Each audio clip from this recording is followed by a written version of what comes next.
नमस्कार नमस्कार दोस्तों, कैसे हैं आप सब। उम्मीद है परीक्षा की तैयारी अच्छी चल रही होगी। ये परीक्षा पे चर्चा का पहला वर्चुअल एडिशन है। अब जानते हैं हम पिछले 1 साल से कोरोना के बीच जी रहे हैं और उसके कारण हर किसी को नया नया इनोवेशन करना पड़ रहा है। मुझे भी आप लोगों से मिलने का मोह इस बार छोड़ना पड़ रहा है और मुझे भी एक नए फॉर्मेट में आपके बीच आना पड़ रहा है और आपसे रूबरू न मिलना, आपके चेहरे की खुशी न देखना, आपका उमंग और उत्साह न अनुभव करना, ये अपने आप में मेरे लिए बहुत बड़ा लॉस है। लेकिन फिर भी परीक्षा तो है ही है, आप है, मैं हूं, परीक्षा है, तो फिर अच्छा ही है कि हम परीक्षा पे चर्चा कंटिन्यू करेंगे और इस साल भी ब्रेक नहीं लेंगे। अभी हम अपनी बातचीत का सिलसिला शुरू करने जा रहे हैं। एक बात मैं शुरू में जरूर देशवासियों को भी बताना चाहता हूं और गार्डियंस को बताना चाहता हूं, टीचर्स को बताना चाहता हूं।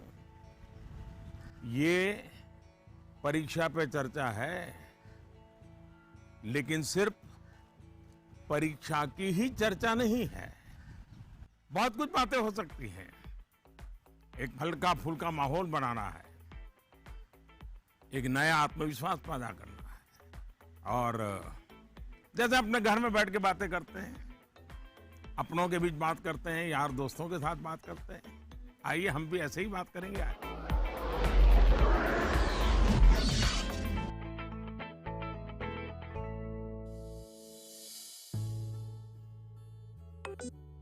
नमस्कार ऑनरेबल पीएम सर। नमस्कार नमस्कार। मेरा नाम एन पल्लवी है। मैं 9वीं कक्षा पढ़ रही हूँ। सर, हम अक्सर ऐसा महसूस करते हैं कि पूरा साल पढ़ाई ठीक चल रही होती है, लेकिन जैसे ही परीक्षा निकट आती है बहुत ही तनावपूर्ण स्थिति हो जाती है। कृपया इसके लिए कोई उपाय बताइए सर। बहुत धन्यवाद सर। धन्यवाद पल्लवी। मुझे बताया गया है कि इसी तरह का और भी एक सवाल है।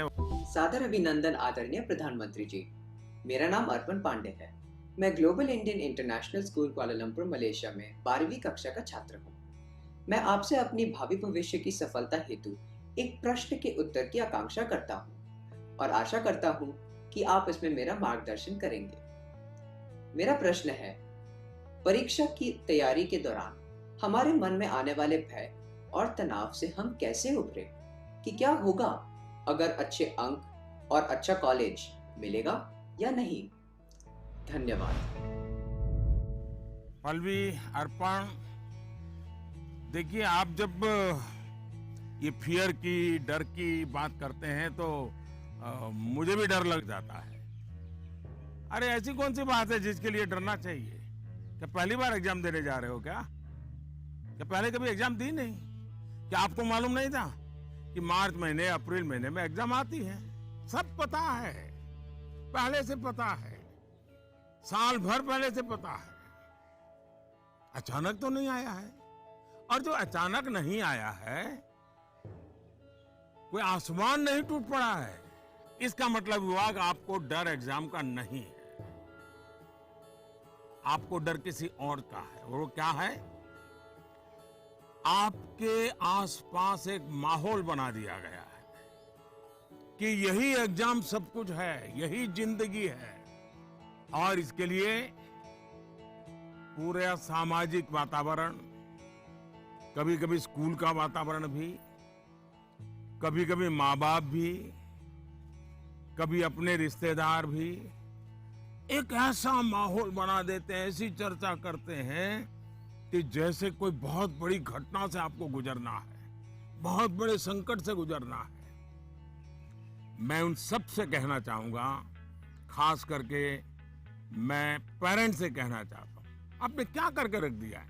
मैं समझता हूं कि ये सबसे बड़ी गलती है। हम आवश्यकता से अधिक ओवर कॉन्शियस हो जाते हैं। हम थोड़े ज्यादा ही सोचने लग जाते हैं और इसलिए मैं समझता हूं कि जिंदगी में ये कोई आखिरी मुकाम नहीं है।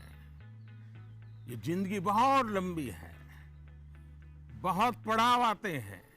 एक छोटा सा पड़ाव है। हमें दबाव नहीं बनाना चाहिए। चाहे टीचर हो, स्टूडेंट हो, परिवारजन हो, यार दोस्त हो।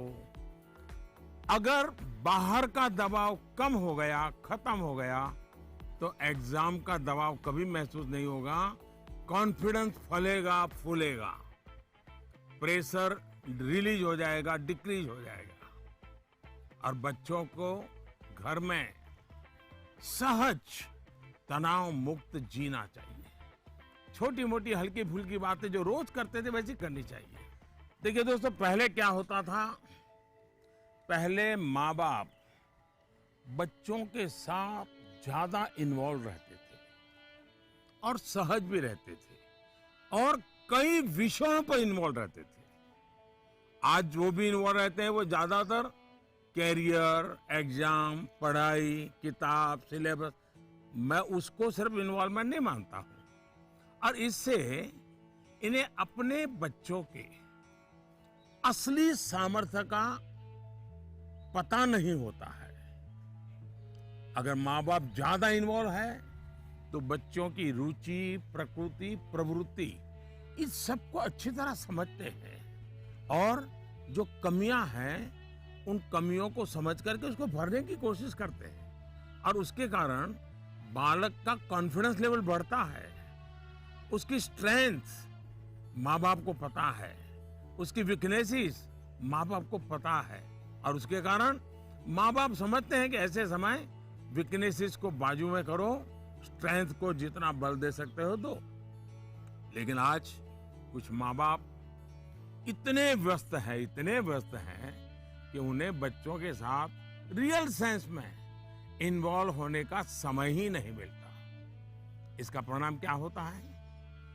आज बच्चे के सामर्थ्य का पता लगाने के लिए पेरेंट्स को एग्जाम के रिजल्ट का शीट देखना पड़ता है और इसलिए बच्चों का आकलन भी बच्चों के रिजल्ट तक ही सीमित हो गया है।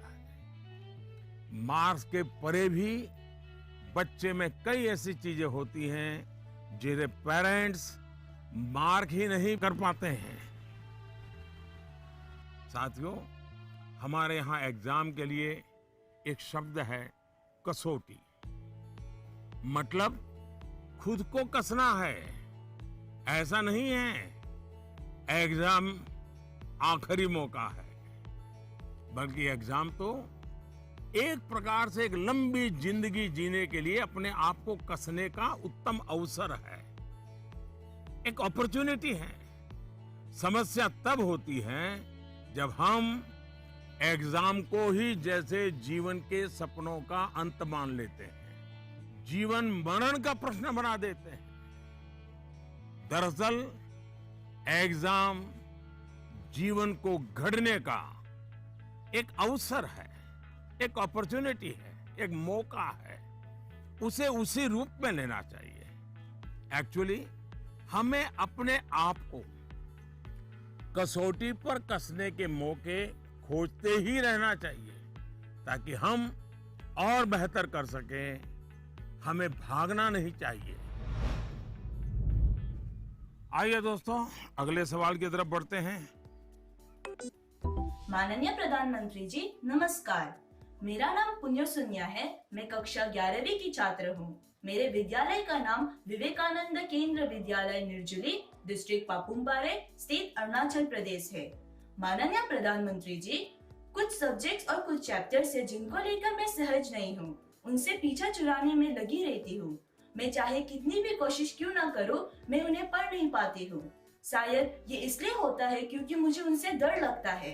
सर, इस स्थिति को कैसे दूर किया जा सकता है? धन्यवाद सर। चलिए, आंध्र से हम मलेशिया, मलेशिया से अब अरुणाचल पहुंच गए और मुझे बताया गया है कि इसी प्रकार का कोई और एक सवाल भी है। माननीय प्रधानमंत्री जी नमस्कार। मेरा नाम विनीता गर्ग है और मैं SRDAV पब्लिक स्कूल में 25 वर्ष से कार्यरत हूँ। मेरा प्रश्न है, कुछ सब्जेक्ट्स ऐसे हैं जिसमें कई स्टूडेंट्स को डर का सामना करना पड़ता है, इस वजह से वह इनसे बचते हैं। इसके बारे में इतिहास या गणित जैसे विषयों के शिक्षक अच्छी तरह से समझ सकते हैं। टीचर के तौर पर इस स्थिति को और बेहतर बनाने के लिए हम क्या कर सकते हैं? ये कुछ अलग प्रकार का ही विषय मेरे सामने आया। मैं कोशिश करूंगा कि स्टूडेंट्स के मन को छू सकूं और टीचर्स की बात पर गौर के साथ कुछ समाधान बता सकूं। आप दोनों ने किसी खास सब्जेक्ट या चैप्टर से डर की बात कही है। आप लोग अकेले नहीं हैं जिनको इस स्थिति का सामना करना पड़ता हो। हकीकत तो यह है कि दुनिया में एक भी इंसान ऐसा नहीं मिलेगा जिसके ऊपर यह बात लागू न होती हो। मान लीजिए आपके पास बहुत ही बढ़िया 5-6 शर्ट है, लेकिन आपने देखा होगा एक या दो शर्ट आपको इतने पसंद आते होंगे, बार बार पहनते हैं। इसका मतलब ये नहीं कि बाकी सब बेकार हैं, फिटिंग ठीक नहीं है, ऐसा नहीं है। उन दो इतने अच्छे लगते हैं कि आप उसको बार बार पहनते हैं। कई बार तो माँ बाप भी इन चीजों के लिए गुस्सा करते हैं कि कितनी बार इसको पहनोगे, अभी 2 दिन पहले तो पहना था।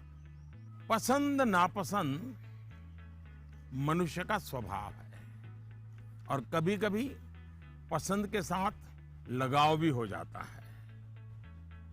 और इसमें डर की, दुविधा की क्या बात है कि हमने डरना चाहिए? दरअसल होता क्या है, जब आपको कुछ चीजें ज्यादा अच्छी लगने लगती हैं तो उनके साथ आप बहुत कंफर्ट हो जाते हैं, बहुत कंफर्टेबल लगता है, सहज हो जाते हैं। लेकिन जिन चीजों के साथ आप सहज नहीं होते, उनके तनाव में आपकी 80% एनर्जी आप उसी में लगा देते हैं। और इसलिए स्टूडेंट से मैं यही कहूंगा कि आपको अपनी एनर्जी को इक्वली डिस्ट्रीब्यूट करना चाहिए। सभी विषयों में बराबर बराबर। आपके पास पढ़ाई के लिए 2 घंटे हैं तो उन घंटों में हर सब्जेक्ट को समान भाव से पढ़िए। अपने समय को इक्वल डिस्ट्रीब्यूट करिए। साथियों, आपने देखा होगा टीचर्स, माता पिता हमें सिखाते हैं कि जो सरल है वो पहले करें। ये आम तौर पर ये कहा जाता है और एग्जाम में तो खास तौर पर बार बार कहा जाता है कि जो सरल है उसको पहले करो भाई, जब टाइम बचेगा तब वो कठिन है उसको हाथ लगाना। लेकिन पढ़ाई को लेकर मैं समझता हूं ये सलाह आवश्यक नहीं है और उपयोगी भी नहीं है। मैं जरा इन चीज को अलग नजरिए से देखता हूं। मैं कहता हूं जबकि पढ़ाई की बात हो तो कठिन जो है उसको पहले लीजिए। आपका माइंड फ्रेश है, आप खुद फ्रेश हैं, उसको अटेंड करने का प्रयास कीजिए। जब कठिन को अटेंड करेंगे तो सरल तो और भी आसान हो जाएगा। मैं अपना अनुभव बताता हूं।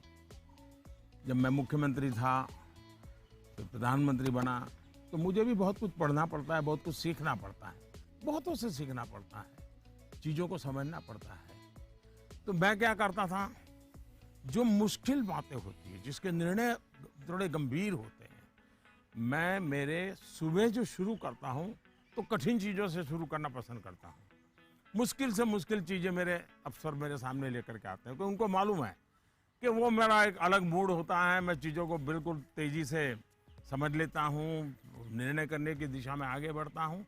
मैंने अपना एक नियम बनाया है, कोशिश की है। और जो सरल चीज़ें हैं, दिन भर की थकान के बाद रात देर हो जाती है तो चलो भाई, अब उनको मैं ज़्यादा दिमाग खपाने की जरूरत नहीं हो, कोई गलती होने का कारण नहीं है, तो उन चीज़ों को मैं फिर देर रात तक खींच लेता हूँ।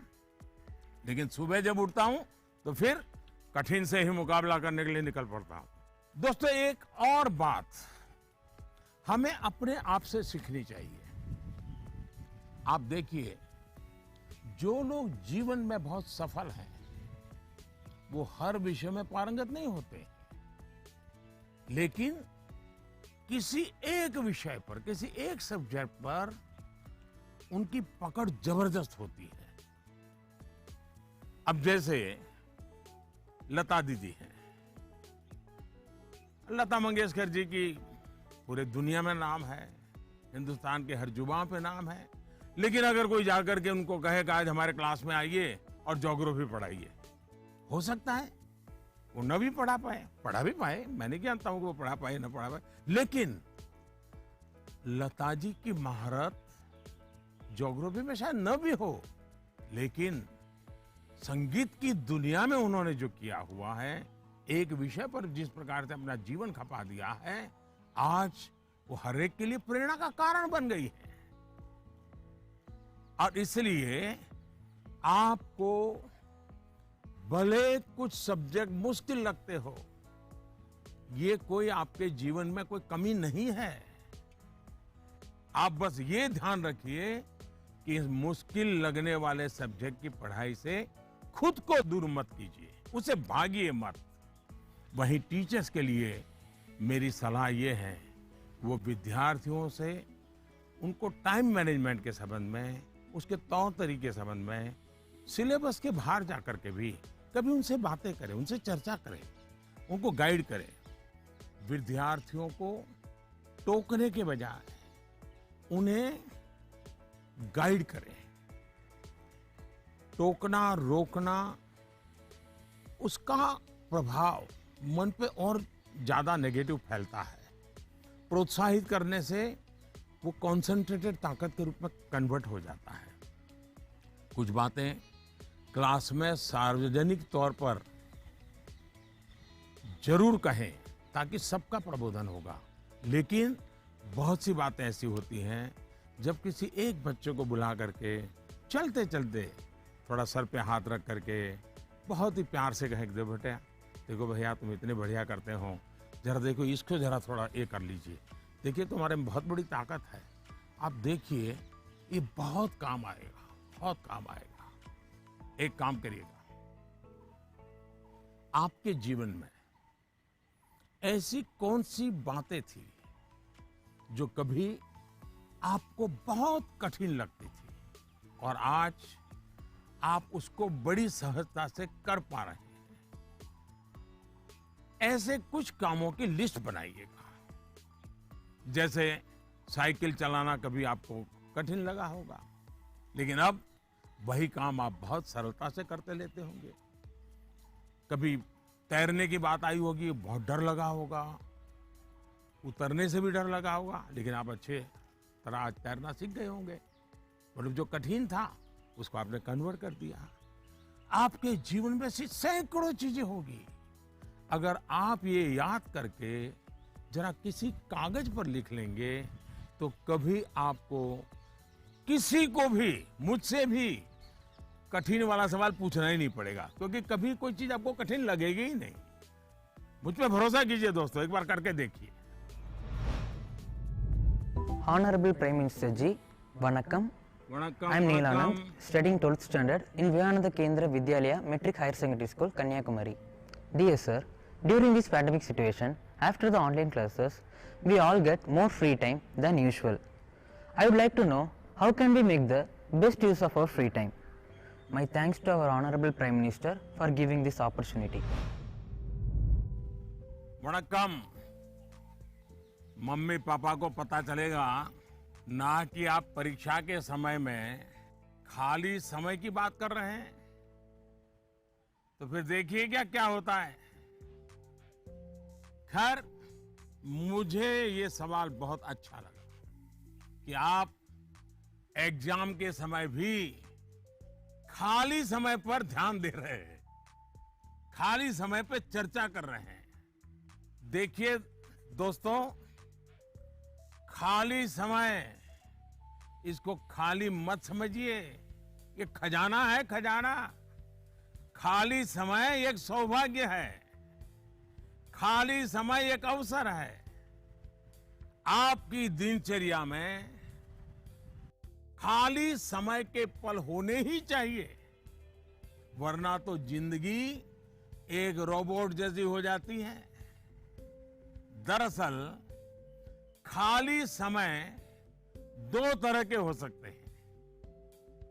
एक जो आपको सुबह से ही पता है कि आज आप 3 से 4 बजे तक फ्री हैं, या आने वाले रविवार को आप आधा दिन फ्री हैं, या आप 4 तारीख को छुट्टी है, आप दोपहर तक आपके पास कोई काम नहीं, आपको पता है। लेकिन दूसरा वो जिसका पता आपको लास्ट मोमेंट में चलता है। अगर आपको पहले से ही पता है कि मेरे पास खाली समय है, तो आप अपने पेरेंट्स या अपने बहन भाई से कह सकते हैं कि मैं आपकी हेल्प करूंगा। आपको क्या काम करना है, आप क्या कर रहे हैं, मैं क्या हेल्प कर सकता हूं। दूसरा, आप सोचें कि ऐसी कौन सी चीजें हैं जो आपको खुशी देती हैं। थोड़ा भारी भरकम शब्द है, स्वांतः सुखाय, जिसमें से आपको सुख मिलता है, आपको आनंद मिलता है, आपके मन को बहलाती हैं। आप ऐसा भी कुछ कर सकते हैं। अब आपने मुझे पूछा है तो मैं भी सोचता हूं कि मैं क्या करना पसंद करता हूं। मैंने अपनी दिनचर्या में ऑब्जर्व किया है कि अगर मुझे थोड़ा सा भी खाली समय मिल जाए और अगर झूला है तो मेरा मन करता है कुछ पल में झूले पर जरूर बैठूं। बहुत थकान है और 5 मिनट का भी समय मिल गया, या फिर मैं कोई काम भी कर रहा हूं, तो अपने खाली समय में झूले पर बैठकर, पता नहीं क्या कारण है लेकिन मेरा मन प्रफुल्लित हो जाता है। जब आप खाली समय अर्न करते हैं तो आपको उसकी सबसे ज्यादा वैल्यू पता चलती है। इसलिए आपकी लाइफ ऐसी होनी चाहिए कि जब आप खाली समय अर्न करें तो वो आपको असीम आनंद दें। यहां यह भी ध्यान रखने की जरूरत है कि खाली समय में किन चीजों से बचना चाहिए, नहीं तो वही चीज सारा समय खा जाएगी, पता भी नहीं चलेगा, और अंत में रिफ्रेश रिलैक्स होने के बजाय आप तंग आ जाएंगे, थकान महसूस करने लगेंगे। एक और मुझे लगता है कि खाली समय में हमें अपनी क्यूरियोसिटी, जिज्ञासा बढ़ाने की और ऐसी कौन सी चीजें हम कर सकते हैं जो शायद बहुत प्रोडक्टिव हो जाएगी। आपके माँ या पिता अगर खाना बना रहे हैं, उसे ऑब्जर्व कीजिए। नई नई चीजों में अंदर जाने का, कुछ नया जानने का, इसका इम्पैक्ट सीधा सीधा दिखाई नहीं देता है, पर जीवन में इसका बहुत बड़ा गहरा प्रभाव होता है। फ्री टाइम का एक और बेस्ट यूज हो सकता है कि आप कुछ गतिविधियों से अपने आप को जोड़ें, जिसमें आप को एक्सप्रेस कर पाए, आपकी यूनिकनेस को बाहर ले आ सके, जिसमें आप अपनी इंडिविजुअलिटी से जुड़ सके। ऐसा करने के बहुत से तरीके हैं और आप भी ऐसे बहुत से तरीके जानते हैं। स्पोर्ट्स हैं, म्यूजिक है, राइटिंग है, पेंटिंग है, स्टोरी राइटिंग है, आप बहुत कुछ कर सकते हैं। अपने थॉट्स को, इमोशंस को एक्सप्रेस करने का एक क्रिएटिव तरीका दीजिए, अवसर दीजिए।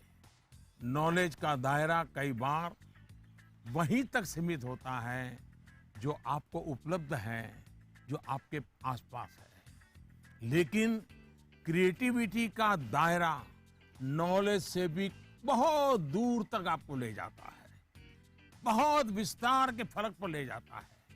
क्रिएटिविटी आपको उस क्षेत्र में ले जा सकती है जहां पहले कभी कोई नहीं पहुंचा जो नया हो। हमारे यहाँ कहा जाता है, जहां न पहुंचे रवि वहां पहुंचे कवि। ये क्रिएटिविटी की तो बात है।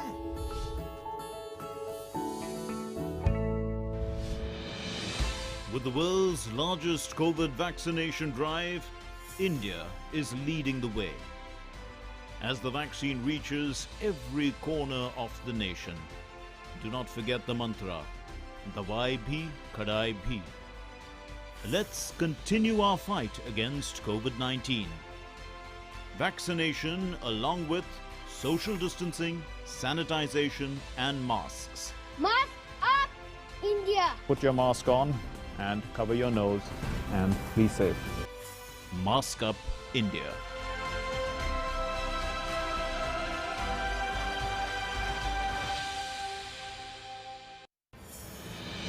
दवाई भी कड़ाई भी का मंत्र लिए वैक्सीनेशन की चल रही है लहर, गांव-गांव, शहर-शहर।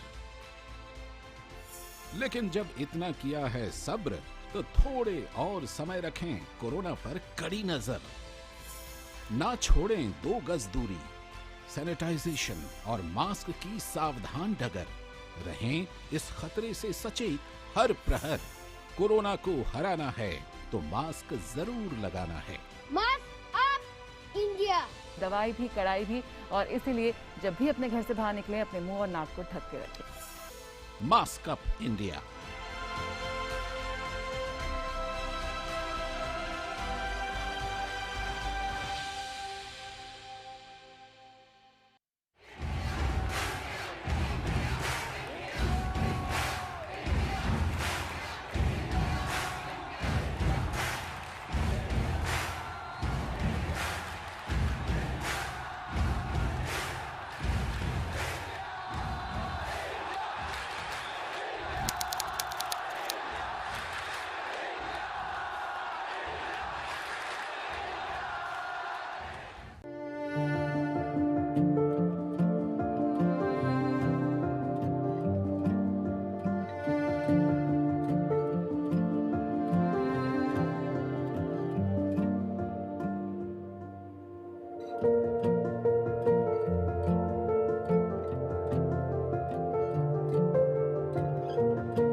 नमस्ते ऑनरेबल पीएम सर, मैं आशा केकतपुरे बैंगलोर से।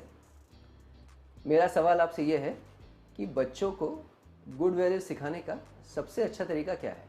धन्यवाद।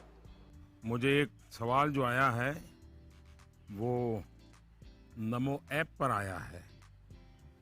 उसका विजुअल मेरे पास नहीं है, लेकिन मुझे वो सवाल अच्छा लगा, इसलिए मुझे लगता है कि मैं ज़रूर आपसे शेयर करूं। पटना से सवाल है, प्रवीण कुमार ने पूछा है, सर आज माँ बाप के लिए बच्चे बड़े करना थोड़ा मुश्किल हो गया है। कारण है आज का जमाना और आज के बच्चे। ऐसे में हम कैसे ये सुनिश्चित करें कि हमारे बच्चों का व्यवहार, आदतें और चरित्र अच्छा हो। प्रवीण कुमार एक जागरूक पिता के रूप में शायद मुझे पूछ रहे हैं। बड़ा कठिन सवाल है मेरे लिए। मैं कहूंगा कि पहले तो आप स्वयं चिंतन करें, आत्मचिंतन करें। क्या ऐसा तो नहीं है कि जीवन जीने का जो तरीका आपने चुना है, आप चाहते हैं वैसे ही जिंदगी आपके बच्चे भी जिए और थोड़ा सा भी उनमें बदलाव आता है तो आपको लगता है कि पतन हो रहा है, वैल्यूज का ह्रास हो रहा है। मुझे बराबर याद है, एक बार मैं स्टार्टअप से जुड़े हुए नौजवानों से मैंने एक समारोह किया, तो बंगाल की एक बेटी जिसने स्टार्टअप शुरू किया है अपनी पूरी कैरियर छोड़ करके, तो उसने अपना अनुभव बताया, वो मुझे हमेशा याद रहता है। उस बेटी ने कहा कि मैंने अपनी नौकरी छोड़ दी, कैरियर छोड़ दी और स्टार्टअप शुरू किया, और मेरी माँ को जब पता चला तो मेरी माँ ने तुरंत कहा सर्वनाश। यानी इतना माँ को झटका लगा, लेकिन बाद में वो बेटी स्टार्टअप में बहुत सफल रही थी। आपको सोचना चाहिए कि आप अपने भाव विश्व में अपने बच्चों को जकड़ने का प्रयास तो नहीं कर रहे हैं, और इसलिए आपका परिवार, आपकी परंपराएं, उसमें मूलभूत मूल्यों को कैसे जोड़ दें, हमें आइडेंटिफाई करना चाहिए। जैसे हमारे यहां कहा जाता है जन सेवा ही प्रभु सेवा है, ये हमारे शास्त्रों में मूल्य के रूप में है।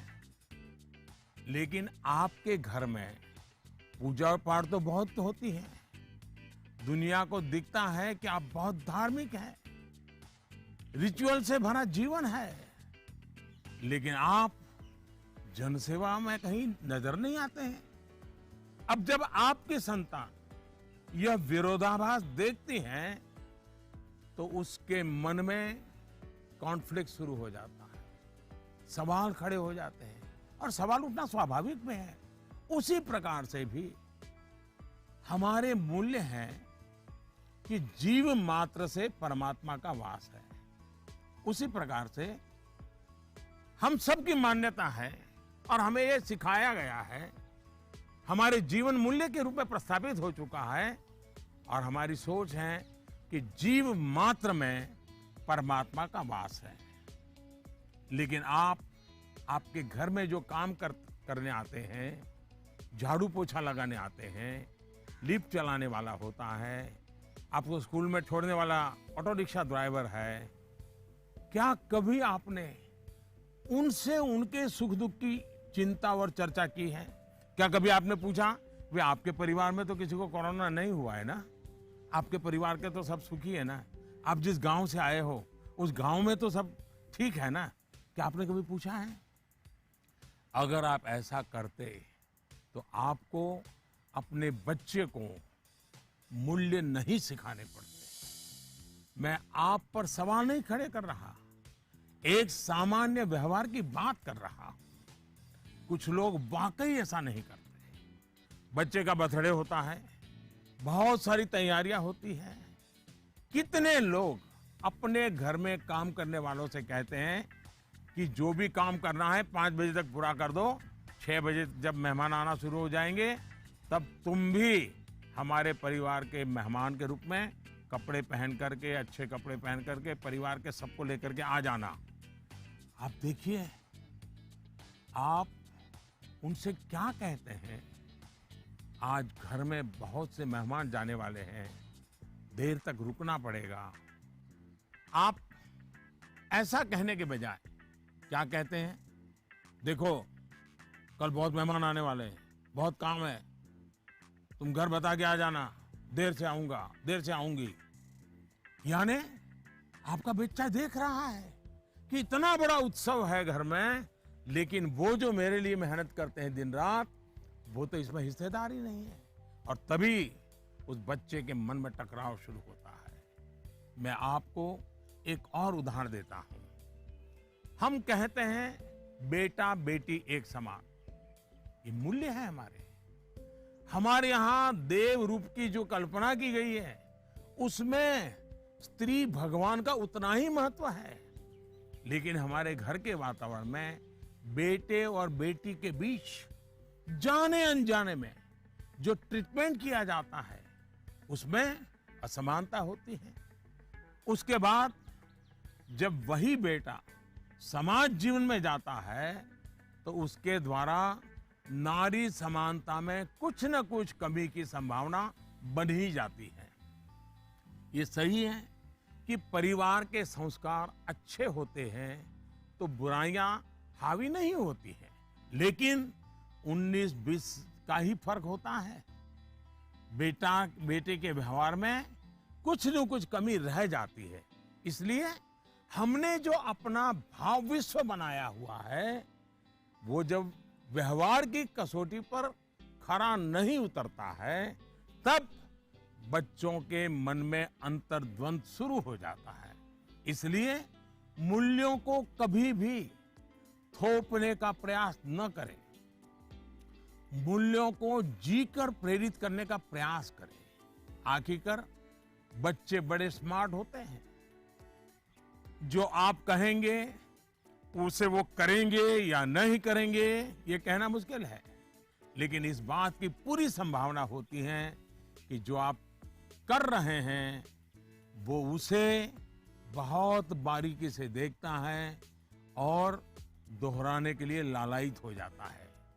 और जब आप इन मूल्यों के साथ हमारे इतिहास, हमारे पुराण, हमारे पुरखों की छोटी छोटी बातों को सहजता से जोड़ेंगे तो बच्चे भी प्रेरित होंगे। आचार व्यवहार में उतरना आसान हो जाएगा।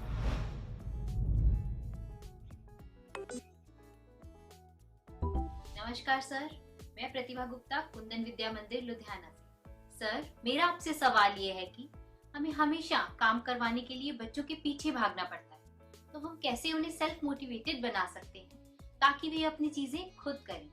धन्यवाद। आप बुरा न माने तो मैं जरा इस विषय में आपसे अलग राय रखता हूं।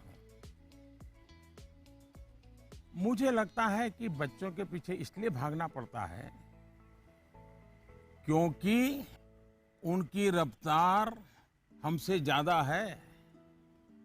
ये बात सही है कि बच्चों को सिखाने की, बताने की, संस्कार देने की जिम्मेदारी परिवार के सबकी है, लेकिन कई बार बड़े होने के बावजूद हमें भी तो जरा मूल्यांकन करना चाहिए।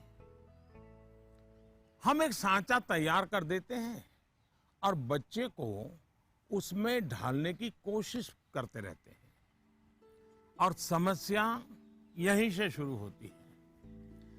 हम इसे सोशल स्टेटस का सिंबल बना देते हैं। अक्सर माता पिता अपने मन में कुछ लक्ष्य तैयार कर लेते हैं, कुछ पैरामीटर बना लेते हैं और कुछ सपने भी पाल लेते हैं। फिर अपने उन सपनों और लक्ष्यों को पूरा करने का बोझ बच्चों पर डाल देते हैं। हम अपने लक्ष्यों के लिए बच्चों को जाने अनजाने में, माफ करना मुझे, मेरा शब्द कहीं कठोर लगेगा, जाने अनजाने में हम बच्चों को इंस्ट्रूमेंट मानने लगते हैं। और जब बच्चों को उस दिशा में खींचने में विफल हो जाते हैं तो ये कहने लगते हैं कि बच्चों में मोटिवेशन और इंस्पिरेशन की कमी है। किसी को भी मोटिवेट करने का पहला पार्ट है ट्रेनिंग, प्रॉपर ट्रेनिंग। एक बार बच्चे का मन ट्रेन हो जाएगा तब उसके बाद मोटिवेशन का समय शुरू होगा। ट्रेनिंग के कई माध्यम, कई तरीके हो सकते हैं। अच्छी किताब, अच्छी मूवीज, अच्छी कहानियां, अच्छी कविताएं, अच्छे मुहावरे या अच्छा अनुभव, ये सब एक प्रकार से ट्रेनिंग के ही टूल्स हैं। जैसे कि आप चाहते हैं आपका बच्चा सुबह उठ करके पढ़े, आप उसे कहते हैं, बोलते भी हैं, डांटते भी हैं, लेकिन आपको सफलता नहीं मिलती। लेकिन क्या आपके घर में कभी ऐसी किताबों की चर्चा होती है जिसमें इनडायरेक्टली सुबह उठने के फायदों की चर्चा हो? हमारे यहाँ आध्यात्मिक जीवन के लोग ब्रह्म मुहूर्त से ही उनका दिवस प्रारंभ हो जाता है और वो उसी के नॉर्म्स का पालन करते हैं। तो दूसरी ओर आजकल 5 AM क्लब की भी चर्चा होती है। क्या आपने ऐसी किसी किताब की घर में चर्चा की है या कोई ऐसी मूवी या डॉक्यूमेंट्री देखी है जिसमें इस बारे में वैज्ञानिक तरीके से, तर्कबद्ध तरीके से, इमोशंस के साथ बातें बताई गई हो? ये एक बार करके देखिए। सुबह उठने के लिए बच्चे की ट्रेनिंग खुद ही हो जाएगी। एक बार मन ट्रेन हो गया, मन में बच्चा समझ गया कि सुबह उठने का क्या फायदा है, तो फिर वो खुद मोटिवेट होने लगेगा। यही तो एनवायरनमेंट क्रिएशन होता है जिसकी घर में सबसे ज्यादा जरूरत है। आप बच्चे के बचपन का वो समय याद करिए जब आप उसको गोद में लेते थे। मान लीजिए आपकी जेब में पेन है या आपने चश्मा पहना है, बच्चा उसे खींचता है, चश्मा उतारता है, तो आप क्या करते हैं? आप बच्चे को अगर चश्मा वापस लेने की कोशिश करते हैं तो वो रोता है, पेन वापस लेने की कोशिश करते हैं तो रोता है। तो समझदार माँ बाप क्या करते हैं? उसको एक बड़ा बॉल उसके सामने खड़ा कर देते हैं, लेकर के खड़े हो जाते हैं। बच्चा क्या करता है? चश्मे छोड़ देता है, पेन छोड़ता है, बड़ा बॉल खेलने के लिए ले लेता है, न रोता है। आसानी से आप सॉल्यूशन निकाल देते हैं। आप उसका माइंड डाइवर्ट करके उसे ज्यादा पसंद की दूसरी पॉजिटिविटी देकर उसे मोटिवेट करते थे। ये जो काम आपने पहले किया है जब बच्चा बिल्कुल छोटा था, वही काम आप अब भी कर सकते हैं। आपने सुना होगा, एक दीप से जले दूसरा। आपका बच्चा पर प्रकाशित नहीं होना चाहिए। आपका बच्चा स्वयं प्रकाशित होना चाहिए। बच्चों के अंदर जो प्रकाश आप देखना चाहते हैं, वो प्रकाश उनके भीतर से प्रकाशमान होना चाहिए और वो आपके जागरूक सक्रिय प्रयासों से संभव है। आप अपने एक्शंस में जो बदलाव दिखाएंगे वो बच्चे बहुत बारीकी से ऑब्जर्व करेंगे। यहां एक और बात की ओर मैं आपका ध्यान दिलाऊंगा। बच्चों को कभी भी भय पैदा करके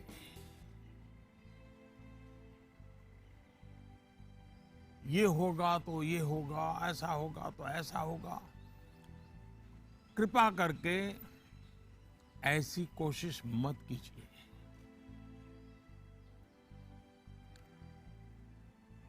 एक प्रकार से वो तरीका लगता तो बहुत आसान है, लेकिन इससे एक तरह से नेगेटिव मोटिवेशन की संभावनाएं बढ़ जाती है। जैसे ही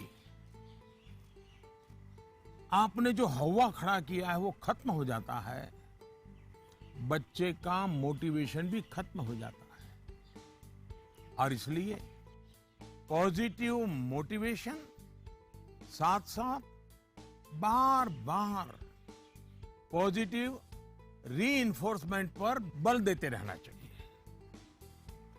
मोटिवेशन का जो मंत्र बच्चों के लिए है, एक प्रकार से वो हम सबके लिए भी है, मनुष्य मात्र के लिए है। Namaste, Prime Minister sir.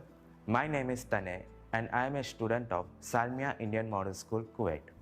Sir, I have a question to ask you that how to prepare ourselves for the battle of life. Thank you, sir. NaMo app पर मसूरी उत्तराखंड श्रीमान अशरफ खान ने लिखा है, सर हम सब जब अपने बड़े कजिन्स या दोस्तों से बात करते हैं तो वो कहते हैं कि अभी स्कूल में तो तुमने जीवन देखा ही कहाँ है। जीवन की असली कसौटी तो स्कूल से बाहर निकल करके होगी। मेरा सवाल यह है कि आज हम अपने आप को कल की चुनौतियों के लिए कैसे तैयार करें। तनय, आप तो कुवैत से मुझसे बात कर रहे हो, लेकिन तनय कभी किसी ने इस बात को मार्क किया है कि तुम्हारे जो आवाज है वो गॉड गिफ्टेड है? क्या कभी तुम्हारे माँ बाप ने, कभी आपके दोस्तों ने, कभी आपके टीचर्स ने कभी कहा है कि आपका ध्यान गया है? आज आपका सवाल सुनने के बाद, खैर रिकॉर्डेड है, लेकिन मैं पक्का मानता हूं कि आपको एक बहुत ही विशिष्ट प्रकार की आवाज परमात्मा ने दी है। कभी उस पर ध्यान दीजिए, ये आपकी बहुत बड़ी विरासत बन सकती है। खैर, मैं तनय की बातों की ओर चला गया, लेकिन जो सवाल आपने पूछे हैं, पहली बात तो ये कि जो लोग आपको ये कहते हैं उनके कहने का तरीका भले ऐसा होता है कि वो आपको सलाह दे रहे हैं, लेकिन मन के भीतर की सच्चाई को देखें तो वो अपने आप को हीरो बनाने की कोशिश कर रहा होता है, या फिर वो अपनी असफलताओं को इसलिए बड़ा बनाकर दिखाता है ताकि उसे एक एस्केप रूट मिल सके, और इसलिए वो दिखाता है कि उसके सामने बहुत बड़ी बड़ी चुनौतियां हैं। इस विषय में मेरा सीधा सीधा मंत्र है, एक कान से सुनिए और दूसरे कान से निकाल दीजिए। हाँ, ये सवाल बहुत स्वाभाविक है कि 10वीं या 12वीं के बाद क्या? ये हर बच्चे के मन में होता है, और न मैं इससे इनकार कर सकता हूं और न कोई और उससे इनकार कर सकता है। बहुतों के लिए ये सवाल चिंता और निराशा फैलाने वाला हो सकता है। दुर्भाग्य से आज के चकाचौंध भरे युग में सेलिब्रिटी के कल्चर के कारण और उसका प्रभाव होने के कारण स्टूडेंट लाइफ में एक धारणा बन गई है कि जो टीवी पर आता है, जिसकी अखबारों में चर्चा होती है, वैसा कुछ बनना है, वैसा कुछ करना है। ये बुरी बात नहीं है, लेकिन जीवन की सच्चाई से ये बहुत दूर है। ये जो प्रचार माध्यमों में 1000-2000 लोग हमारे सामने आते हैं, दुनिया इतनी छोटी नहीं है। इतनी बड़ी विश्व व्यवस्था, इतना लंबा मानव इतिहास, इतनी तेजी से हो रहे परिवर्तन बहुत सारे अवसर लेकर के आते हैं। जीवन की सच्चाई ये है कि जितने लोग हैं उतनी विभिन्नताएं हैं, जितने लोग हैं उतने अवसर भी है। हमें अपनी जिज्ञासा का दायरा बहुत बड़ा करने की आवश्यकता है, उसको विस्तार देने की आवश्यकता है, और इसलिए आवश्यक है कि 10वीं क्लास में, 12वीं क्लास में भी आप अपने आसपास के जीवन को ऑब्जर्व करना सीखिए। आपके आसपास इतने सारे प्रोफेशन है, नेचर ऑफ जॉब्स है, और बदलते हुए नेचर ऑफ जॉब्स हैं। खुद को ट्रेन करिए, अपनी स्किल बढ़ाइए और उसका लाभ उठाइए। करियर के चुनाव में एक पक्ष ये भी है कि बहुत से लोग जीवन में इजी रूट की तलाश में रहते हैं। बहुत जल्दी वाहवाही मिल जाए, आर्थिक रूप से बड़ा स्टेटस बन जाए, ये इच्छा ही जीवन में कभी कभी, हर बार नहीं लेकिन कभी कभी अंधकार की शुरुआत भी करने का कारण बन जाती है। फिर ये अवस्था ऐसी होती है जिसमें सपने पालना और देखना जरा अच्छा लगता है। सपनों में खोए रहना अच्छा लगता है। सपने देखना अच्छी बात है, लेकिन सपने को लेकर के बैठे रहना और सपनों के लिए सोते रहना, ये तो सही नहीं है। सपनों से आगे बढ़कर अपने सपनों को पाने का संकल्प, ये बहुत महत्वपूर्ण है। आपको सोचना चाहिए कि आपका वो कौन सा एक सपना है जिसे आप अपने जीवन का संकल्प बनाना चाहेंगे। जैसे ही आप ये संकल्प ले लेंगे, आपको आगे का रास्ता भी उतना ही साफ दिखाई देने लगेगा। माननीय प्रधानमंत्री जी प्रणाम। माफ करिएगा, मेरा सवाल परीक्षा पे आधारित नहीं है, पर कृपया करके आप इस पे हंसिएगा नहीं। आजकल के बच्चे प्रॉपर खाना नहीं खाना चाहते, सारा टाइम चिप्स, चॉकलेट और जंक पे उनका ध्यान रहता है।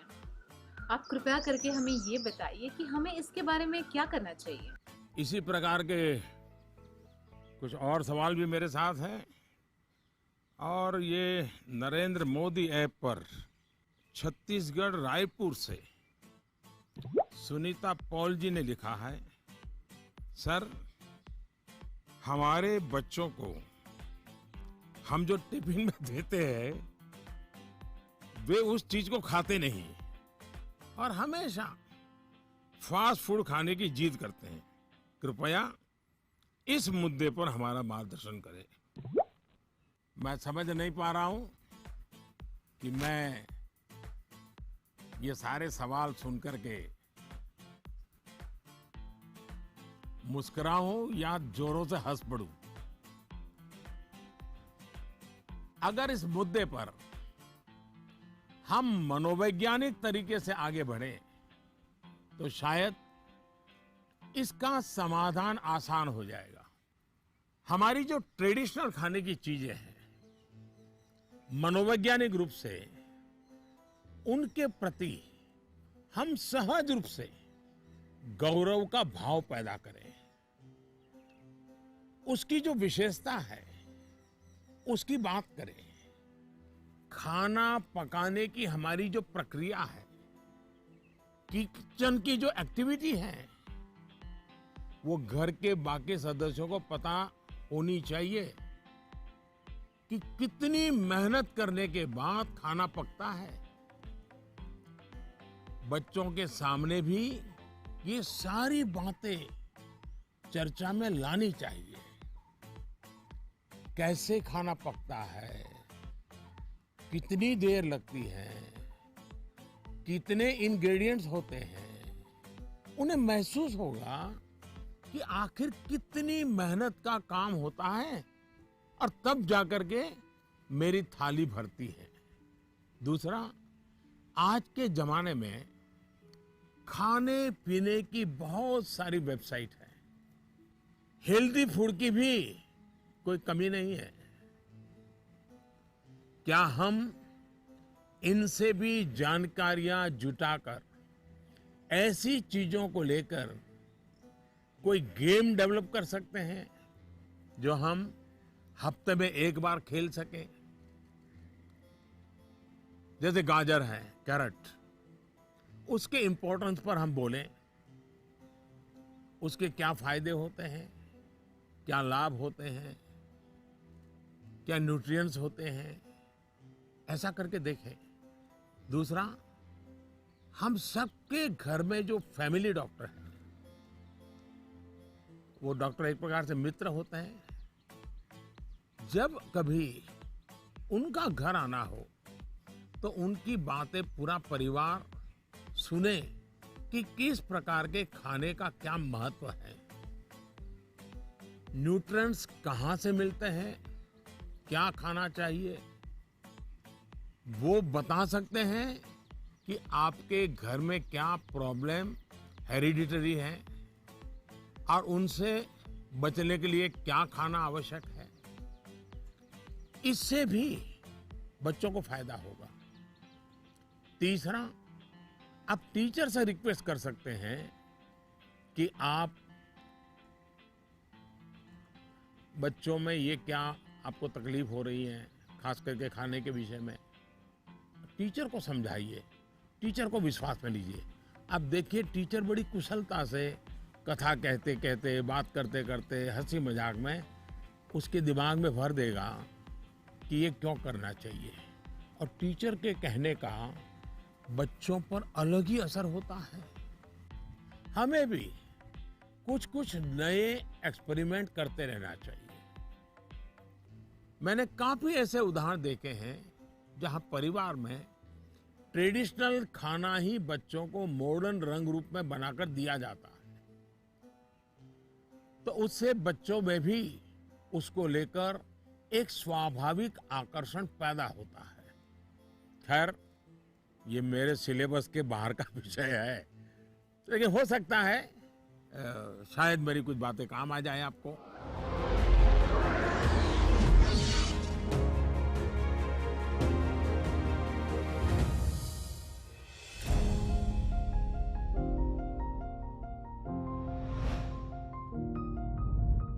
दिव्यांका नमस्कार। दिव्यांका क्या पढ़ती हो? जी सर, मैं कॉमर्स की छात्रा हूँ। और पुष्कर की ही रहने वाली हो? जी सर। तो पुष्कर की कोई पवित्र चीज का मुझे वर्णन करोगी? क्या है पुष्कर की विशेषता? पुष्कर में एकमात्र ब्रह्मा मंदिर है। हाँ। और जो पुष्कर राज है वह 68 तीर्थों का गुरु है। अच्छा, ब्रह्मा का क्या रोल रहा है? जी, उन्होंने पृथ्वी को क्रिएट किया है। अच्छा बताइए दिव्यांका, क्या सवाल था आपके मन में? सर, मेरे कुछ मित्र ऐसे हैं जिनकी मेमोरी एवरेज है। वे किसी भी विषय को कितना भी पढ़ ले, वे परीक्षा में उसे याद नहीं रख पाते हैं। सर, वे ऐसा क्या करें कि वे उस विषय को याद रख सके? अच्छा, तो आपको मेमोरी की जड़ी बूटी चाहिए। जी सर। देखिए दिव्यांका, आप सबसे पहले अपनी डिक्शनरी से इस शब्द को डिलीट कर दीजिए। आप सोचिए ही नहीं कि आपके पास याद करने की शक्ति नहीं है। अगर आप खुद से जुड़ी कुछ घटनाओं को देखें तो आपको पता चलेगा कि वास्तव में आपको बहुत सारी चीजें याद रहती हैं। जैसे आपकी मदर टंग, क्या मदर टंग आपने किसी को बहुत ग्रामर के साथ पढ़ाया था क्या, सिखाया था क्या? नहीं सर। आपको याद होगा? नहीं। क्या स्कूल में आपने सीखी या किताब में कहीं भी नहीं? हाँ, ये सब सुन करके सीखी। तो यही वो चीजें हैं, जरा सोचिए कि आपको जो पसंद है, क्या इन चीजों को याद रखने के लिए आपने कभी कोशिश की थी? वो बातें जिनसे आप पूरी तरह जुड़ गए हैं, मग्न हो गए हैं, वो बातें जो आपका हिस्सा बन गई हैं, आपके विचार प्रवाह का हिस्सा बन गई हैं, उन्हें आप कभी नहीं भूलते हैं। दूसरे शब्दों में कहूं तो ये मेमोराइज नहीं है, एक्चुअली ये इंटरनलाइज है। और इंटरनलाइज करना यही इसका एक अच्छा रास्ता है। और इसलिए आपको याद करने पर जोर देने के बजाय आपको उसे जीने की कोशिश करनी चाहिए। सहजता, सरलता, समग्रता के साथ आपके पास भी वही सारी शक्तियां हैं जो किसी बहुत टैलेंटेड व्यक्ति के पास होती है। सोचिए, अपने भाई या बहन के साथ अगर आपका झगड़ा हुआ हो तो वो आपको एकदम याद रहता है, आप उसे भूलते नहीं है।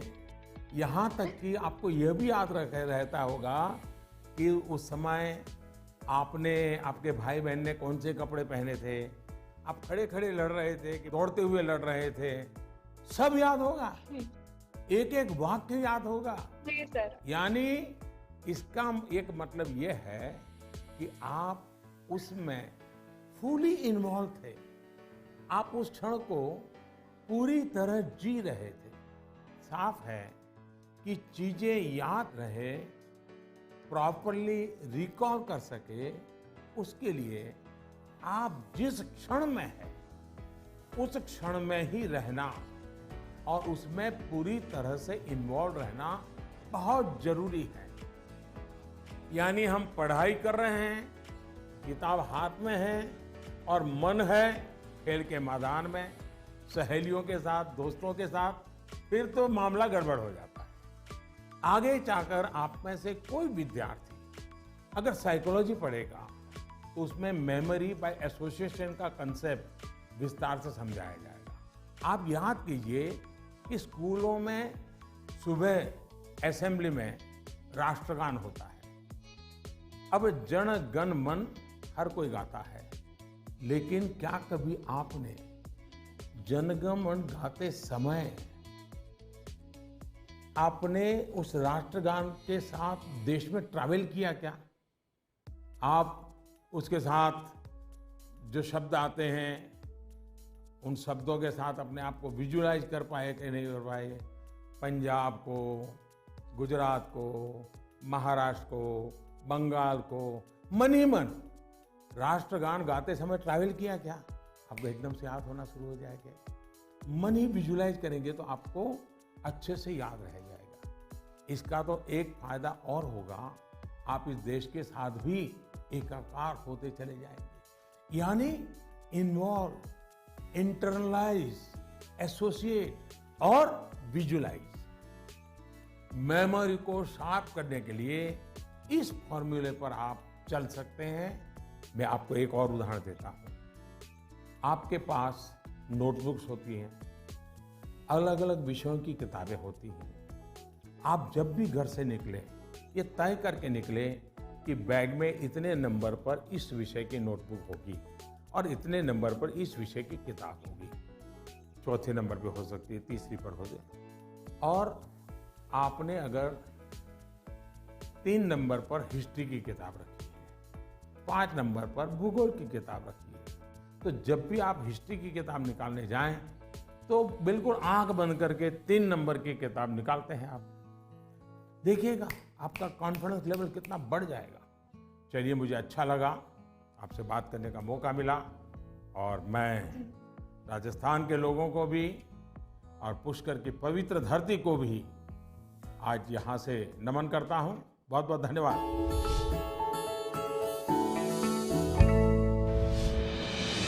With the world's largest COVID vaccination drive, India is leading the way. As the vaccine reaches every corner of the nation, do not forget the mantra, Dawai bhi, Kadai bhi. Let's continue our fight against COVID-19. Vaccination along with social distancing, sanitization and masks. Mask up, India! Put your mask on and cover your nose and be safe. Mask up, India.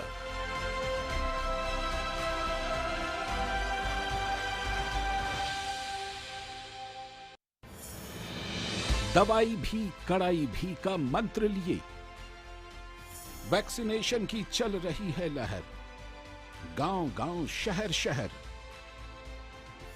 लेकिन जब इतना किया है सब्र, तो थोड़े और समय रखें कोरोना पर कड़ी नजर। ना छोड़ें 2 गज दूरी, सैनिटाइजेशन और मास्क की सावधान डगर। रहें इस खतरे से सचेत हर प्रहर। कोरोना को हराना है तो मास्क जरूर लगाना है। Mask up India. दवाई भी कड़ाई भी, और इसीलिए जब भी अपने घर से बाहर निकलें अपने मुंह और नाक को ढक के रखें। Mask up India.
नमस्ते जी। नमस्कार सर। हाँ बताइए। मेरा प्रश्न यह है कि जब हम किसी प्रश्न का उत्तर याद करते हैं तो वह हमें अच्छी तरह से याद हो जाता है, लेकिन जब हम स्कूल में लिखना शुरू करते हैं तो क्वेश्चन पेपर को देखकर ही हम अचानक से सब कुछ भूल जाते हैं। सर कृपया करके यह बताइए कि ऐसा क्यों होता है। Thank you sir. आपका शुभ नाम क्या? सुहान सहगल। अच्छा सहगल जी, आप पढ़ते कहाँ हैं? Elcon International School. अच्छा, ये सवाल पहले किसी को पूछा है? नहीं सर। नहीं पूछा। मम्मी पापा को पूछा? नहीं सर। टीचर को पूछा? नहीं सर। लो बड़े कमाल के हो यार मैं ही मिला गया तुम्हें। लेकिन आपका सवाल मैं समझता हूं ज्यादातर विद्यार्थियों के मन में रहता है। जब मैं भी तुम्हारी तरह पढ़ता था ना, तो ये बात तो मन में रहती थी कि यार पता नहीं क्यों याद नहीं आ रहा है। देखिए, परीक्षा हॉल में जाते समय आपको अपने मन को बिल्कुल शांत करके जाना चाहिए। मैं अभी टीवी स्क्रीन पर आपको देख रहा हूं, इतना शांत आपका चेहरा है, इतने विश्वास के साथ आप बैठे हैं, मुस्कुराते भी हैं। ये जो अवस्था है ना, एग्जामिनेशन में जाए ना तब भी ऐसा ही रहिए, आपको कभी नहीं भूलेंगे। आपका मन अशांत रहेगा, चिंता में रहेगा, आप घबराए हुए रहेंगे, तो इस बात की संभावना बहुत ज़्यादा होगी कि जैसे ही आप क्वेश्चन पेपर देखेंगे कुछ देर के लिए सब कुछ भूल जाएंगे। इसका सबसे अच्छा उपाय यही है कि आपको अपनी सारी टेंशन परीक्षा हॉल के बाहर छोड़कर जाना चाहिए। और आपको ये भी सोचना चाहिए कि जितनी तैयारी आपको करनी थी आपने कर ली है। अब आपका फोकस प्रश्नों के अच्छे से उत्तर देने में होना चाहिए। आप इस बात से भी नहीं घबराइए कि कुछ नया आ गया तो क्या होगा, कुछ ऐसा आ गया जो आपने पढ़ा ही नहीं है तो क्या होगा। और मैं सभी को कहूँगा, परीक्षा के तनाव को कम करने के लिए बिना टेंशन लिए परीक्षा देने के लिए बहुत सारी एक्टिविटीज, बहुत सारे उपाय आपको एग्जाम वॉरियर बुक में दिए गए हैं। और अभी भी एग्जाम वॉरियर बुक को एक मैंने नया एडिशन, मुझे कोरोना में थोड़ा समय मिल गया तो मैंने इसको थोड़ा इम्प्रूवमेंट भी किया है, कुछ एडिशन भी किया है। इस बार इसमें बच्चों के लिए ही मंत्र नहीं है, बल्कि मैंने पेरेंट्स के लिए भी काफ़ी कुछ लिखा है। कई सारी एक्टिविटीज नमो ऐप पर भी दी हुई है। आप इसमें पार्टिसिपेट करके अपने मित्रों के साथ शेयर भी कर सकते हैं। और मुझे विश्वास है, थोड़ा सा प्रयास कीजिए, मन में से निकल जाएगा और आपको पक्का फायदा होगा। और आपके साथियों, और मैं आपसे चाहूँगा कि आपको जब भी फायदा हो तो मुझे लिख करके दीजिए। एग्जाम वॉरियर पढ़ करके मुझे चिट्ठी लिखिए। लिखोगे ना? जी सर। वाह, शाबाश। Thank you sir. नमस्ते जी। मेरा नाम भारवी पोपट है। मैं गुजरात अहमदाबाद के ग्लोबल मिशन इंटरनेशनल स्कूल संस्कार धाम के कक्षा 11वीं कॉमर्स की छात्रा हूँ। श्रीमान, इस कोरोना काल में उद्योग, व्यापार, सरकार को भी तकलीफ आई होगी, लेकिन क्या आपने सोचा है कि विद्यार्थियों को क्या तकलीफ आई? सर, इस संकट को मैं अपने जीवन में किस रूप में याद रखूं? ऐसा लगता है कि हम छात्रों का एक साल निरर्थक हो गया हो। मेरी जगह आप होते तो क्या करते? आपका मार्गदर्शन हमें दिशा देगा। धन्यवाद। धारवी आपका छोटा भाई है? बड़ा भाई, छोटा भाई कोई है घर में? छोटी बहन है। हैं? छोटी बहन है सर। छोटी बहन है।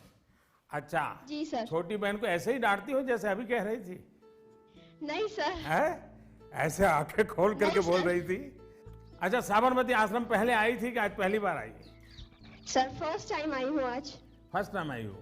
कितने साल से अहमदाबाद में रह रही हो?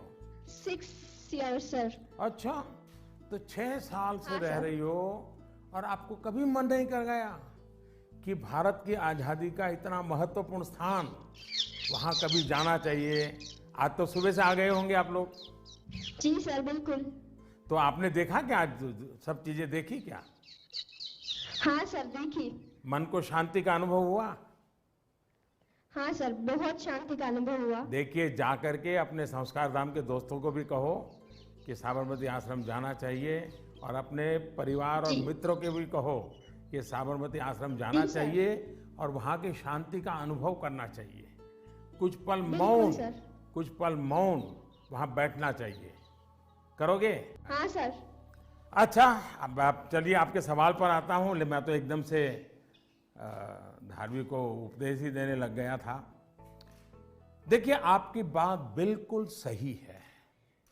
जहां तक कोरोना का प्रश्न है, मैं तो इसे इस रूप में देखता हूं कि जो गलती आपने नहीं की, उसका खामियाजा आपको उठाना पड़ा।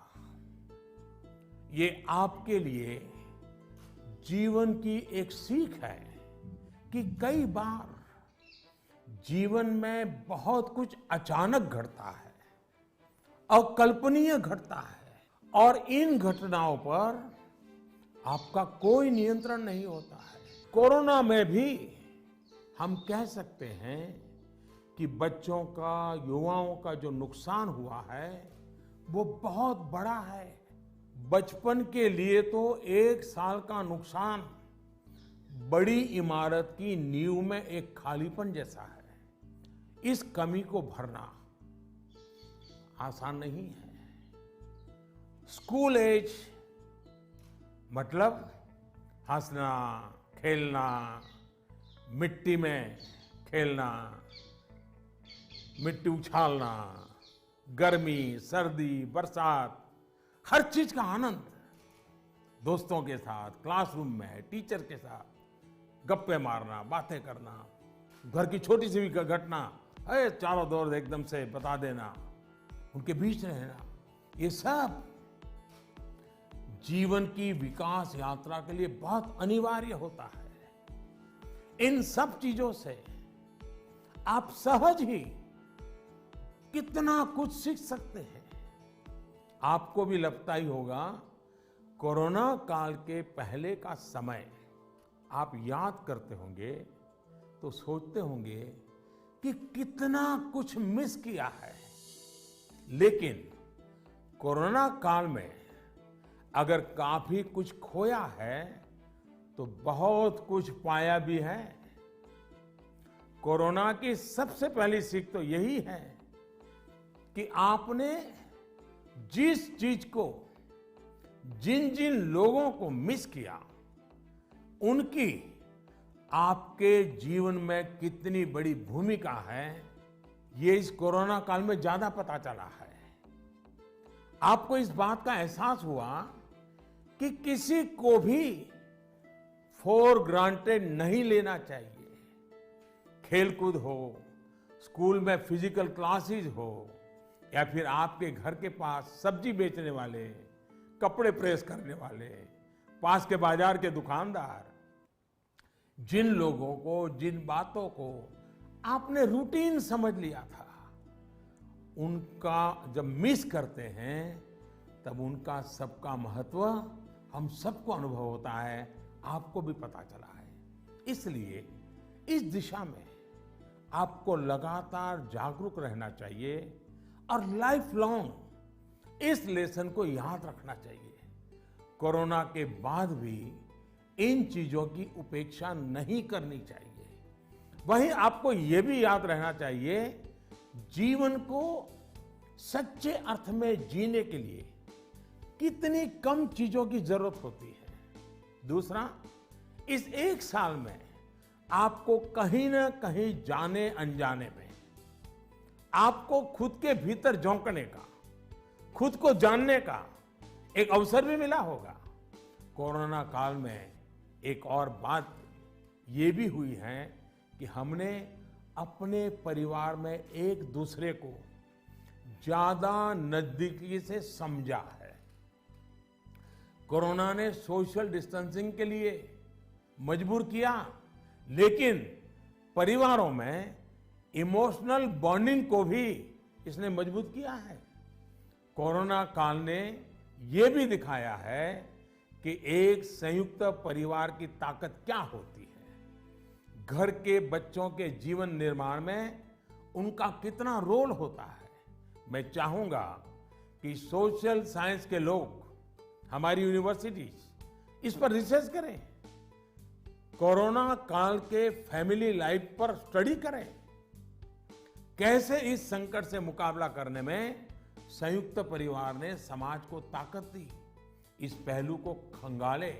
कोरोना आने के बाद ये जो आयुर्वेदिक काढ़ा, पौष्टिक भोजन, साफ सफाई, इम्यूनिटी, ऐसे अनेक महत्वपूर्ण विषयों पर हम सबका ध्यान गया है। इन सब के लिए लोगों ने जो जो किया, वो अगर पहले से करते आ रहे होते तो शायद परेशानी इससे भी कम होती। लेकिन अच्छा है, अब ये बदलाव लोगों ने अपने जीवन में शामिल कर लिया है, और इसलिए मैं यही कहूंगा, ये बहुत बड़ी बात है कि परिवार के बच्चे ऐसे गंभीर पहलुओं पर सोच रहे हैं, बात कर रहे हैं। धन्यवाद बेटा, धन्यवाद। नमस्कार। प्रति माननीय प्रधानमंत्री महोदय, সকলো অসমবাসী ৰাইজৰ ফালৰ পৰা মই অভিনন্দন জ্ঞাপন কৰিলোঁ। माननीय प्रधानमंत्री महोदय, मैं कृष्टि सैकिया केंद्र विद्यालय IIT गुवाहाटी की 10वीं कक्षा की छात्रा हूँ और समस्त असमवासियों की ओर से आपको प्रणाम। सर, नई पीढ़ी की एक बच्चे के तौर पर हम अपने पेरेंट्स और अपने बीच की जनरेशन गैप को हमेशा कम करना चाहते हैं। तो प्राइम मिनिस्टर साहब, हम ये किस प्रकार कर सकते हैं? कृपया अपने मार्गदर्शन दीजिए। क्या नाम बताया बेटा? Sir, Christy Saikia. इतनी बढ़िया हिंदी कैसे बोल लेती हो? धन्यवाद सर। चलिए, आपका सवाल तो बहुत अच्छा है। एक विद्यार्थी के रूप में आपने जो सवाल पूछा है, उसके लिए मैं आपकी बहुत सराहना करता हूं। ये बताता है कि आप उस मुद्दे को लेकर कितने संवेदनशील हैं।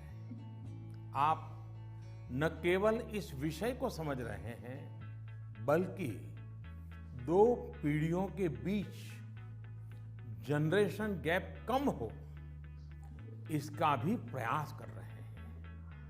लेकिन मुझे पेरेंट्स से इस विषय पर बात करनी है।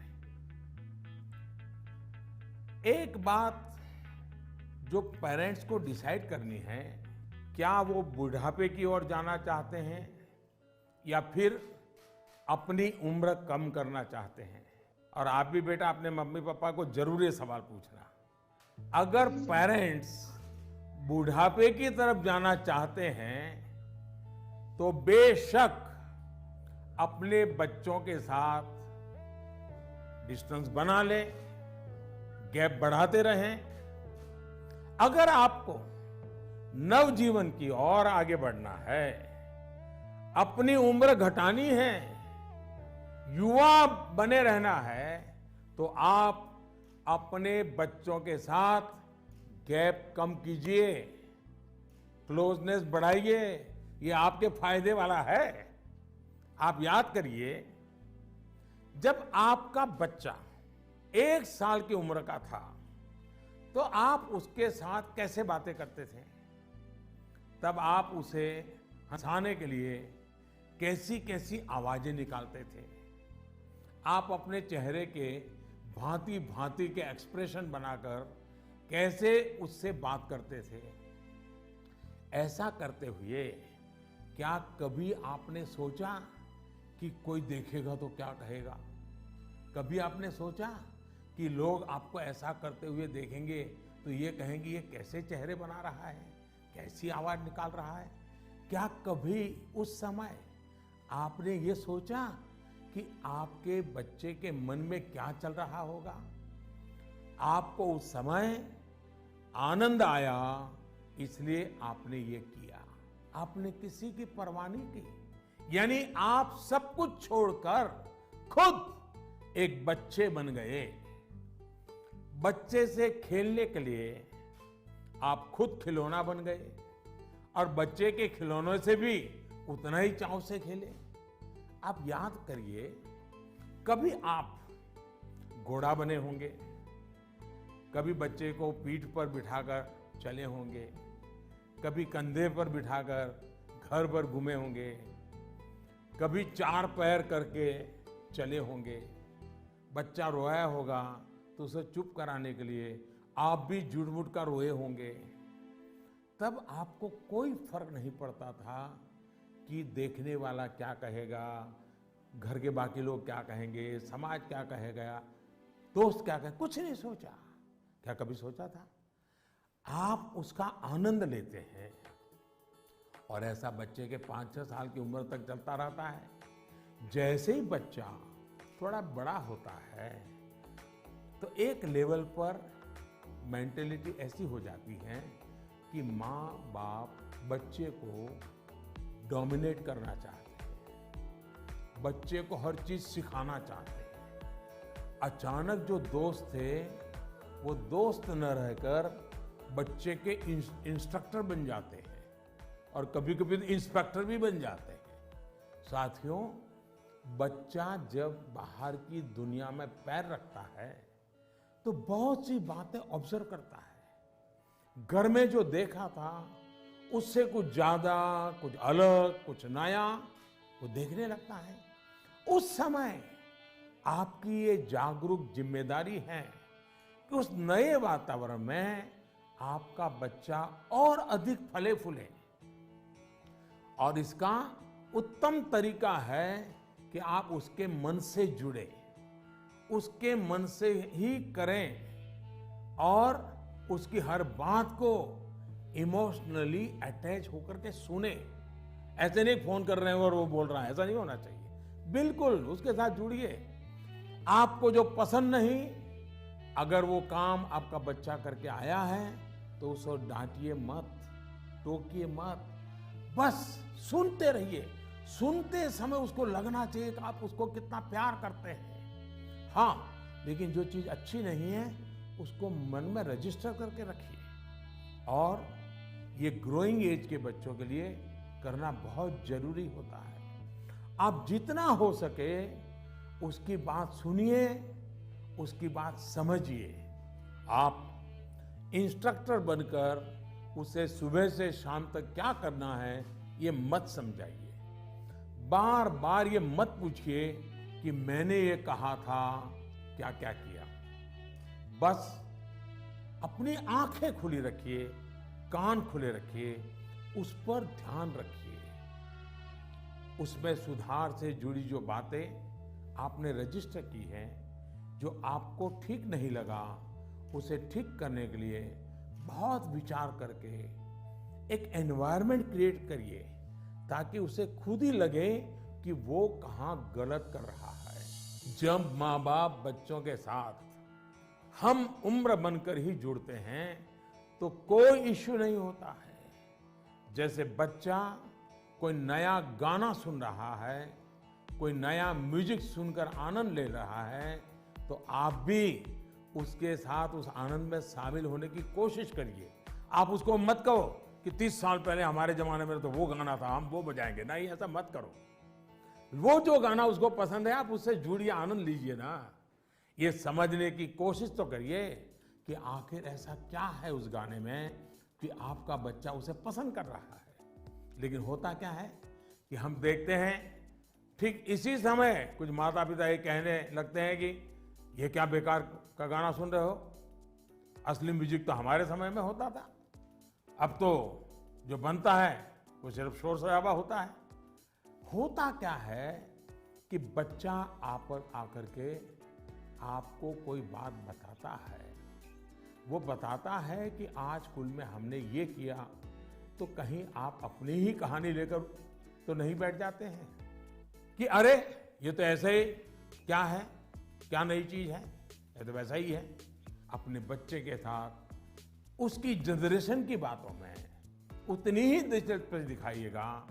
आप उसके आनंद में शामिल होंगे तो आप देखिएगा जनरेशन गैप कैसे खत्म हो जाती है और शायद जो बात आप कहना चाह रहे हैं वो उसके समझ में भी आ जाए। और इसलिए जनरेशन गैप को कम करने के लिए बच्चों और बड़ों को एक दूसरे को समझना होगा, खुले मन से गपशप करनी होगी, खुलकर बातें करनी होगी, समझना होगा, सुनना होगा और फिर आपको बदलने की तैयारी भी रखनी होगी। चलिए, असम से इतना बढ़िया सवाल मुझे मिला, जरा मैं लंबा ही जवाब दे गया, लेकिन मुझे अच्छा लगा। बहुत बहुत धन्यवाद बेटा। धन्यवाद सर। Namaste sir. नमस्ते। I am Shreyan Roy of class 10. I study in Central Middle School, Barakpur, Kolkata. Sir, in the exam season, what scares us more is that what happens after exam. What will happen if our result does not come so good? Is failure in examination is actually the failure in our life too? अरे यार, ऐसा कैसे सोचते हो, हैं? अगर आप exam warrior किताब पढ़ते तो ये सारे सवालों के जवाब आप खुद ही लोगों को दे देते। लेकिन आपका सवाल महत्वपूर्ण है और शायद ऐसे सवाल बार बार उठते भी हैं और बार बार जवाब देने भी होते हैं। एक बार कहने से बात बनने वाली नहीं है। और मैं ये बात पूरे खुले मन से कहना चाहता हूं कि दुर्भाग्य से शिक्षा के क्षेत्र में और पारिवारिक जीवन में सोचने का दायरा इतना सिमट गया है। परीक्षा में आपके जो नंबर आए वो आपकी योग्यता का पैमाना नहीं हो सकते। भारत ही नहीं, दुनिया में आप ऐसे बहुत से सफल लोगों को देखेंगे जो क्लास में नंबरों में भले अच्छे नहीं थे, लेकिन आज वो अपनी फील्ड में सर्वश्रेष्ठ हैं। ये परीक्षा सिर्फ एक पड़ाव है। इस परीक्षा में नंबर कम आने का मतलब ये नहीं होना चाहिए कि आपके जीवन में बहुत बड़ा नुकसान हो गया। हाँ, भविष्य में आपको जिस एक चीज से आपको बचकर रहना चाहिए उसके बारे में मैं आपको जरूर बताऊंगा। एक नई तरह की कुरीति आ रही है समाज में, जिसे हम डेस्टिनेशन फीवर कह सकते हैं। मतलब दूसरे अगर किसी एक डेस्टिनेशन पर हैं तो उन्हें देखकर अपना डायरेक्शन तय करना। आपका कोई रिश्तेदार कहीं जाकर सफल हुआ, आपको लगता है वहां जाकर आप भी सफल हो जाएंगे। कोई असफल हुआ तो आपको लगता है हम भी उसी फील्ड में गए तो असफल हो जाएंगे। हमें लगता है वो स्टूडेंट इस दिशा में गया, इस क्षेत्र में गया, ये बना, उस क्षेत्र में उसने ये नाम कमाया, तो हम भी वही करेंगे, तभी हमारा जीवन सफल होगा। ये सोच सही नहीं है दोस्तों। इसी सोच का परिणाम है कि बहुत से स्टूडेंट्स इतने तनाव में जी रहे हैं। आप जो पढ़ते हैं वो आपके जीवन की सफलता और विफलता का पैमाना सिर्फ यही एकमात्र नहीं हो सकता। आप जो जीवन में करेंगे वो आपकी सफलता और असफलता को तय करेंगे। आप लोगों के प्रेशर, सोसाइटी के प्रेशर, माता पिता के प्रेशर, इन सब से बाहर निकलिए। हमें पोटेंशियल को जानने के लिए मैदान में कूदना ही पड़ता है। मुझे लगता है कि आपको अपना जवाब मिल गया होगा। साथियों, मुझे बहुत अच्छा लगा आप सबसे वर्चुअली मिलने का मुझे मौका मिला। मैं आप सबका बहुत बहुत धन्यवाद करता हूं। वाकई मुझे बहुत आनंद आया। आप सबसे बात करना मेरे लिए भी एक उमंग से कम नहीं होता है, आनंद से कम नहीं होता है। मुझे लगता है कि आप सभी को भी जरूर उसमें से कुछ न कुछ बातें काम आएगी। जरूरी नहीं है कि मैंने जो कहा है उसी पर चलना चाहिए। सोचिए, अपने तरीके से सोचिए। साथियों, आज मैं आपको एक बड़े एग्जाम के लिए तैयार करना चाहता हूं। ये बड़ा एग्जाम है जिसमें हमें 100% मार्क लेकर के पास होना ही है। ये है अपने भारत को आत्मनिर्भर बनाना। ये है वोकल फॉर लोकल को जीवन मंत्र बनाना। मेरा एक आग्रह है, जब आपकी बोर्ड परीक्षाएं समाप्त हो जाएं, तो परिवार के लोगों के साथ मिलकर एक लिस्ट बनाएं। सुबह से लेकर रात तक आप जिन चीजों का उपयोग कर रहे हैं, उनमें से कितनी चीजें विदेशी धरती पर बनी हैं और कितनी चीजों में भारत मां की मिट्टी की सुगंध है, कितनी चीजें किसी देशवासी की मेहनत से बनी हैं। इसके अलावा एग्जाम के बाद के लिए एक टास्क आपको देना चाहता हूं। आप सब जानते हैं कि हमारा देश आजादी के 75 साल के उपलक्ष्य में आजादी का अमृत महोत्सव मना रहा है। अमृत महोत्सव में हमारे स्वाधीनता सेनानियों के बारे में आप सब लोग जानें, आजादी की लड़ाई के बारे में जानें। इसके लिए देश ने एक अभियान शुरू किया है। आपको इस अभियान से जुड़ना है। आप अपने राज्य की आजादी की लड़ाई से जुड़ी 75 घटनाएं खोजकर निकालिए। ये किसी व्यक्ति के संघर्ष में जुड़ी हो सकती है, किसी क्रांतिवीर से जुड़ी हो सकती है। इन घटनाओं को आप अपनी मातृभाषा में विस्तार से लिखिए। इसके अलावा हिंदी, इंग्लिश में लिख सके तो भी अच्छा होगा। आप इसको साल भर का प्रोजेक्ट बनाइए और डिजिटल तरीके से इसे कैसे करें, इसके लिए अपने टीचर से भी गाइडेंस लीजिए। आप अपने टीचर से बात करिए, अपने पेरेंट्स से, दादा दादी से बात करिए। आप क्या कर सकते हैं, इस पर चर्चा करिए। साथियों, गुरुदेव रविंद्रनाथ टैगोर ने लिखा है, मैंने स्वप्न देखा कि जीवन आनंद है। मैं जागा और पाया कि जीवन सेवा है। मैंने सेवा की और पाया कि सेवा में ही आनंद है। आप खुद भी देखिए, जब हमारी इच्छाएं, हमारे लक्ष्य देश की सेवा से जुड़ जाते हैं, तो हम करोड़ों जीवनों से जुड़ जाते हैं। इसलिए बड़े सपने रखने हैं, देश के लिए सोचना है। मुझे पूरा भरोसा है आप ये एग्जाम बहुत अच्छे मार्क्स से पास करेंगे। उसके बाद जीवन में बहुत आगे जाएंगे। इसलिए खूब पढ़िए, खूब खेलिए, खूब मस्ती करिए। रिजल्ट के बाद मुझे अपने संदेश भी जरूर भेजिएगा, मुझे इंतजार रहेगा। इन्हीं शुभकामनाओं के साथ सभी मेरे युवा साथियों का, नन्हे नन्हे दोस्तों का बहुत बहुत धन्यवाद। अनेक अनेक शुभकामनाएं।